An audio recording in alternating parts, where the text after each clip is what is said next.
Hi friend, my channel Mount cooking. এই রান্নাটা দেখেন তো, চিনতে পাচ্ছেন এটা কিসের রান্না? এটা মিষ্টি কুমড়ো। আপনারা কি এইভাবে মিষ্টি কুমড়ো রান্না করে খান? আমরা তো এইভাবে বাড়িতে বানিয়ে খাই। মিষ্টি কুমড়োগুলো এইভাবে দু পিস করে কেটে নিচ্ছি। এগুলো ধুয়ে নিয়েছি।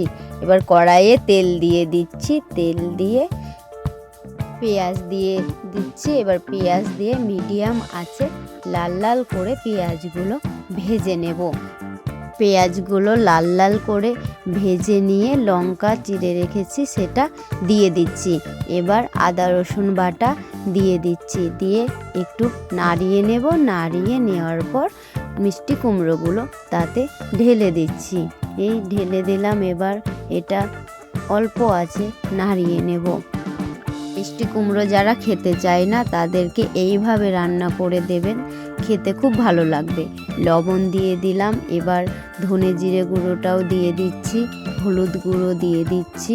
দিয়ে ভালোভাবে এইভাবে নাড়িয়ে নেব যাতে সব মিষ্টি কুমড়োর গায়ে গায়ে মশলাগুলো লেগে যায়। ভাবে উল্টে পাল্টে নেড়ে চেড়ে জল দিয়ে কিছুক্ষণ ঢাকনাটা দিয়ে রেখে দেব। এই ভিডিওটি ইউটিউব চ্যানেলে দেখলে সাবস্ক্রাইব করবেন, আর ফেসবুক পেজে দেখলে ফলো করবেন, আর শেয়ার করে অন্যজনকে দেখার সুযোগ করে দেবেন। ভালো লাগলে কমেন্ট করে জানাবেন।